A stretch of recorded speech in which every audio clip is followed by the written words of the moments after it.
Hey, How just the scrimmage Saturday? What did you see there with getting the pads on and kind of how that went? And, the aftermath too. yeah, it's always good to see. You go from just helmets, now you jump into pads, and been able to, basically have 3 days of pad practice, and really see who wants to strike and who wants to strain, and some good, some bad. A lot of corrections that we gotta have, but I for being 5 days into spring ball, there's obviously some really encouraging signs, especially with that first group. Some of those older guys, the young guys.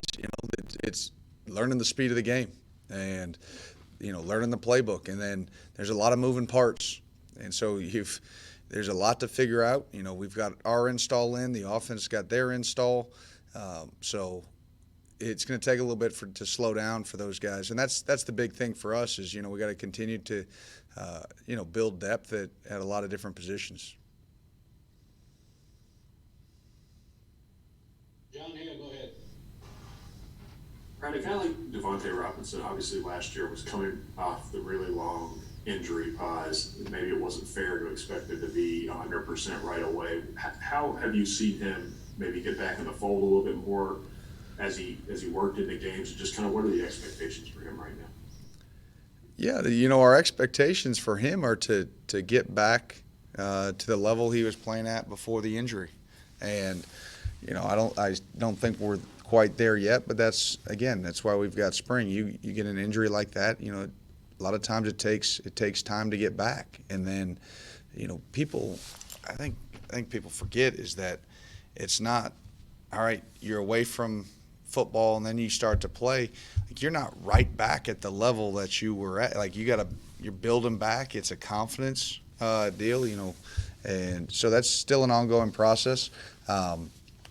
But he's one that we're going to count on. We need to play for us, and we need to play well. Uh, the thing that he is, I think he wants to be good, and we need him to continue to push the envelope. Terry. Hey Brad, how is Quandre Mosley kind of fitting into the cornerback battle right now? He's right in the thick of it. He'll make some good plays, and then he'll have some tough ones, and a lot of his sort of rough plays that he may have, during practice, a lot stem from technique issues that, again, when I say you're new to the position, but you're going sort of back to it. It's been 2 years. You got to get those things cleaned up. And that, again, that's the beauty of having 15 practices in spring, having all of summer. But he's going to be right in the mix. He's just got a knack for finding a way to get his hands on a football. And he had an opportunity today, made a great break. Ended up, unfortunately he dropped it, so we got on him for that. But it was the right play. He used the technique on a correction that we had made earlier. So it's about improvement through spring, and it's about finding guys that when they make a mistake and you correct it, the next time that comes up, it's fixed. The issues stem when you make a correction, comes back up, they mess it up again. It comes back up, it's mistake again. We call them repeat offenders. If you continue to be a repeat offender, we're not going to be able to put you on the field. People are going to make mistakes. Coaches make mistakes. Players make mistakes. But just don't repeat those mistakes. And so that was encouraging to see him, take a correction that we'd been talking about earlier and go ahead and make a play. And it also builds confidence to realize that, okay, what coach is telling me, is going to result in putting me in the right position. Larry Bach. Brett, just wondered your reaction as we keep watching Jamin climb up the NFL mock draft boards. If that surprised you any, and when he does that help in any way that you could motivate guys here to say, hey, look at what he's done in the last year? Well, absolutely. Anytime a guy starts to accomplish a goal that so many of our players have, I think that becomes a motivation. They can look to that. We had that with Josh Allen and Mike Edwards and Benny Snell, and you see guys like that, and they sort of lay the groundwork and the foundation, and young players can look up to that. And then when you get guys like Jamin, and you can look at that and you can say, okay, look, it's not the past. It's not 2018. It was 2020. I played with that guy. I know what he did in the weight room. I know it's one of those, I know who he was before, that type deals. And so it's great for us in terms of, hey, you can talk about a guy that worked the process, and it took a couple of years in the system to finally click. And then when it did, he was ready, when he took he took advantage of the opportunity. As far as am I surprised him moving up the draft boards? Listen, we've all been around, mock drafts and this and that. All they are is best guesses, and so obviously we hope nothing but the best. Everybody hopes to get drafted as high as they can. My hope for guys is that they get drafted into the right fit. That's I always try to tell guys, listen, if you get drafted 1 round or 4 picks or whatever higher, but you get drafted into the wrong fit, it doesn't matter. Just when you go to bed at night, say your prayers that you get drafted into the right system, the right scheme, where you mesh with the coaches and you can excel. And so I'm proud of all those guys that are working, really excited to watch their pro day next Wednesday, and hope they all knock it out of the park. John Wong. Hey, Brad, Liam was asked about his relationship with the other coaches on the staff, and he didn't say anything bad about you. But how does that mutual NFL experience between he and you, how does that play into an advantage in terms of chemistry between the coordinators? Yeah, I think it's a huge piece, because he can bounce things off of me. I can bounce ideas off of him. And a lot of it is I went through the NFL back to college transition a couple of years ago. And so we always talk about you got to sort of readjust your focus a little bit, where, players may not be quite as ready-made, as they are at the next level. And so you just have to sort of readjust your lens. And I know it was great for me to have Matt House on staff, when I was sort of readjusting, because, Coach House, he went through that process, because he was in it. So I think having that sounding board really helps. And but it's great for me, to see all the little tweaks that they've brought, from the NFL, and it's only going to make, our staff better on defense, our defense better, that we have to try to match up against those things, on a daily basis, and it's a challenge. So again, chemistry's huge. I mean, I think it may be one of those underrated. Everybody thinks about chemistry among just the players, but staff chemistry is huge, and obviously have a really good relationship, with Liam, and it continues to grow. So excited to work with him. Josh Moore. Brad, from when you first started to a couple weeks in now, how's the D line looking, and how just kind of what are those guys, especially the young guys, kind of how quickly are they coming along? I know there's gonna be a lot expected. Yeah, it's kind of like the rest of the 3 practices and pads. There's been some good and there's been some bad. Some stuff some flashes of, okay, this guy can dance, some flashes of some ugly. So it's at that position specifically, you have to be so technique sound, because things happen in an instant.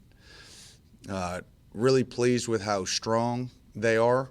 I think some of the movement skills have improved. You can see the work that Coach Stewart's putting in with those guys. I think their footwork is improved from the fall, those young guys, but it still has a ways to go. And it was really, really, really raw in the fall. And so we had a ways to go with a lot of those young D linemen. They're moving in the right direction. They're making plays. The encouraging thing for me is I'm seeing these guys make some plays in the backfield, and that'll be huge for us if we can create some tackles for loss. But then at the same time, hey, you can't get cut out, because you may make a 2-yard loss, but if you get cut out on the next play, now it's a 12-yard gain. It's still a first down. So it's the consistency, of their play. I think we talked about it, and I'm trying not to go all in right now, but Marquand's playing at a high level, and we need to just keep it there. And, so it's one of those, you don't want to heap too much praise too early, but he's got a chance to be a force for us. I could be misremembering, but I felt like it seemed like there was a game or two there where Justin Rogers got some snaps at the nose there. Is that something that's continuing, or are you kind of working him elsewhere? No, he's Coach Stu does a good job of making sure all those guys get reps at different spots, but that's primarily his spot, and he's doing. Again, he's another one of those guys that I think is starting to take a step forward, and we're going to need him. At that position, with as much pace as we get, as much pounding as they get, you need to be deep at nose, and it's such a critical position, because if we can have big, strong anchors in there, it causes problems for an offense, and they have to. You don't ever think about scheming to a nose guard, but our guys, they can be dominant enough players that it causes some offensive line coaches, some angst, throughout the week, and that's what you need in a D-line. You need a D-line that's going to cause an offensive coordinator and an offensive line to have some sleepless nights during the week. It's still a work in progress in terms of going to figure out who our best pass rushers are, and I'm still nowhere close to knowing who those guys are going to be right now. John Hale. Brad, where specifically are you working Justice Dingle right now? What are the challenges in adapting from the system he was in at Georgia Tech to what you're going to expect him to do here? Yeah, he's working at Jack linebacker right now, and I know we've talked for a couple of years now since I've been here, just the uniqueness of the outside linebacker position in a 3-4 defense, and that transition period, and how much is sort of on that position from a rush coverage technique, and so then you put it into spring ball. There's a lot going on, and obviously a lot of mistakes right now, but that's why you practice. And he's conscientious. He works hard at it, but it's going to take a little bit for it to slow down, because it's not just understanding the defense in the classroom. Now it's understanding the defense, and there's a ton of moving parts in front of you. Things happen, and so it's gonna take all of spring. It's gonna take fall camp, and but he's thick, he's stout, he's got heavy hands. So when he is in the right spot in the run game, it's hard to move him. Adam. Hey, Brad. As a defensive coordinator, when you're kind of building the structure of the defense and then kind of scheming out as a play caller, what kind of freedom does having two senior safeties like you've got this year, and then Devontae Robinson to boot, how does that help, I guess, when you're kind of building this defense? And maybe more, I don't know, if it gives you more freedom to do more, I guess, exotic type things as a coordinator. Well, it definitely gives you.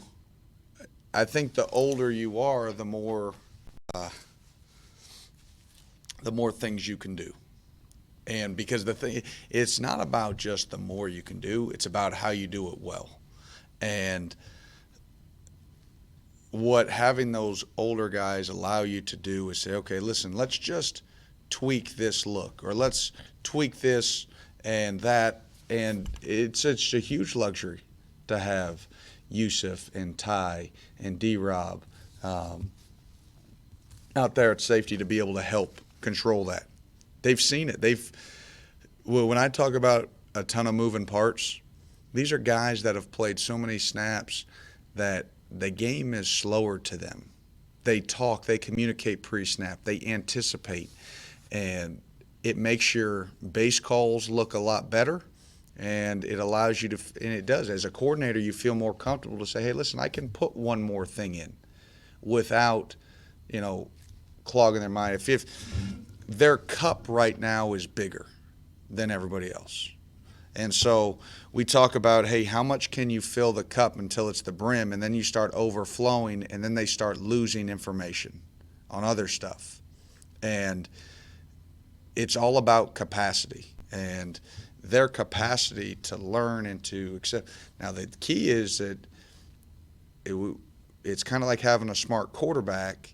You have to be careful. You feel like you can keep adding and adding and adding. Well, maybe the quarterback can handle it, but if the rest of the offense can't, we had in Indianapolis, Andrew Luck was like a computer, so he could handle anything you threw at him. But you got to be mindful not to overload everybody else. And so it's the same thing here. Is that, hey, I've got to be mindful that with those guys, with Square, guys that can handle information, that I don't step too far and it slows the other five down. Larry? Brett, just while you were talking about Liam, and since we can't see practice, just wondering, what have you thought of the offense he's putting in so far, and what has stood out to you, if anything, from what you just observed? Well, I think what's the attention to detail has been impressive, and the way it can attack you, is gonna, it causes problems and makes you work. And again, I know it's one of those deals that, from a defensive staff standpoint, we're having to talk. All right, how are we going to handle this? Oh man, that's a beater. Oh, that's tough. Wow, that's really good. There's a lot of that, like I said, it's going to make me better as a coach. It's going to make all our defensive guys better. We're going to have to make sure all our techniques are sound, how we play things, and we have to understand. Hey, listen. And I think the one thing that we do as a defense, and I think coaches, done a really nice job of, is we understand certain coverages have weaknesses. And if a ball gets run or caught against a weakness of the defense, it's you can't charge that on the players. That's not the players' fault. That's on the call's fault. If there was a perfect defensive call, I would call it every play, and I'd go home early every day. And I think everybody in America could be a defensive coordinator. But there's not, so that's where the chess match is, trying to, all right, if they're going to attack this weakness, how do we close that weakness down? Now, we understand that to close that down, it's going to open something else up. And it might put the hat on another player. It might put a hat on a zone in the defense. But they've got beaters, and he's got answers, and that's the fun part. There's a lot of chess match, when you face Coach Cohen.